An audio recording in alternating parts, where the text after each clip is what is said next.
আসসালামু আলাইকুম এভরিওয়ান। আমি আর আমার হাজব্যান্ড মিলে চলে গিয়েছিলাম আড়ংয়ে। ভাবলাম এত হাইপ তুলেছে যে জিনিসটা একটু চেক আউট দেওয়া দরকার। আপনারা ঢুকতে দেখতে পাচ্ছেন প্রচুর পরিমাণে ভিড়, মানে এমন ভিড় মনে হচ্ছে ঢাকা শহরের সব মানুষ এখন আড়ংয়ে শপিং করতে যায়।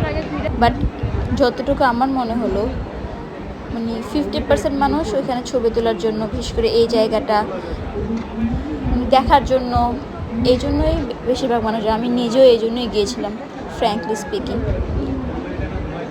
প্রথমে এখানে ব্যাগের কাউন্টারগুলো, তারপর জুতার কাউন্টার। আড়ং বাইরে থেকে যতটা বড় দেখা যায় মনে হচ্ছে একটা শপিং মলের মতো। ভিতরে আমার কাছে সত্যি বলতে গেলে ওরকম আহামরি বড় মনে হয়নি। আগে যেমন ছিল, জাস্ট আগে একটা ফ্লোরের মধ্যে বড় কিছু ছিল আর এখন সেকশন সেকশন করেছে ওরা। বাট আমার মনে হয় না ওরা ক্যাটাগরি বাড়িয়েছে, জিনিস বাড়ে। যাই হোক, তারপর এসেছে যেহেতু প্রতিটা সেকশনে ঘুরে ঘুরে দেখব। এখানে এই ব্যাগটা আমার প্রথমে পছন্দ হয়েছিল। এই ব্যাগটা আমার প্রথমে অনেক পছন্দ হয়েছিল, যদিও পরে আমি ব্যাগটা নেই। ব্যাগটার প্রাইস আমার ভ্যাট সহ 471 টাকার মতো পড়েছিল। প্রাইসটা একটু বেশি ছিল, বাট ব্যাগটা আসলে একটু ভালো লেগেছিলো আমার কাছে, যেহেতু আমি ভার্সিটিতে নিয়ে যাওয়ার জন্য ছোট ছোট ব্যাগ ক্যারি করি। বড় ব্যাগগুলো ব্যাগে ক্যারি করতে প্রবলেম। এখানে কিছু জুতাও পছন্দ হয়েছিল, বাট প্রাইস দেখে আর কেনা হলো না। তারপর এখানে কিছু জুয়েলারি বক্স ছিল। এখানে এই স্কার্ফটার দাম ছিল 6000 প্লাস ভ্যাট। থাকার কিছু নাই বলি প্রতিটা সেকশনে ঘুরে ঘুরে দেখে আসলাম, বাট কিছুই আমার চোখে লাগছে না। জানি না আমার চোখেই লাগে না এরকম, নাকি আমি এগুলো পরতে অভ্যস্ত না, এই জন্য আমার কাছে ভালো লাগে না।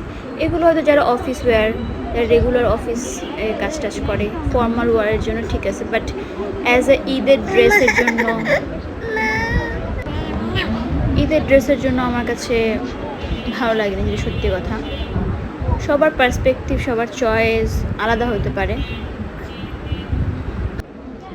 তারপরে এই তো প্রতিটা সেকশন ঘুরে ঘুরে দেখে শাড়ির দামগুলো দেখে তো প্রায় আমি অজ্ঞান হয়ে যাচ্ছিলাম বললেই চলে।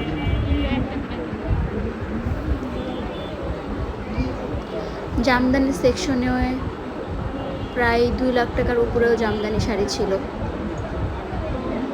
ওইখানে যদিও তেমন ভিড় ছিল না, কারণ ওইখানে সেকশনে একজন লোক দাঁড়ানো অলওয়েজ।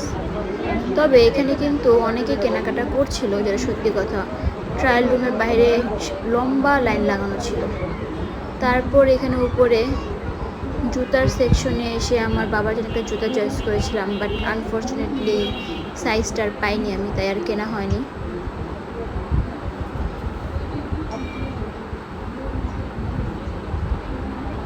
তারপর চলে যাই বাচ্চাদের সেকশনে। এখানে খুবই ভিড়। প্লেসটার তুলনায় মানুষ অনেক বেশি চলে গিয়েছিল, আর বাচ্চাদের তো কথা না বললেই না। তারপরেই তো কেনাকাটা শেষ। তারপর ক্রোকারিজ সেকশনে গেলাম। তবে আড়ংয়ের ক্রোকারিজগুলো আমার কাছে খুবই ভালো লাগে, মনে হয় আমি সবগুলো কিনে নিয়ে চলে আসি, বাট যদিও পসিবল না। এরপর আমি কিনেছিলাম এই 2টা ক্রোকারিজ শুধু।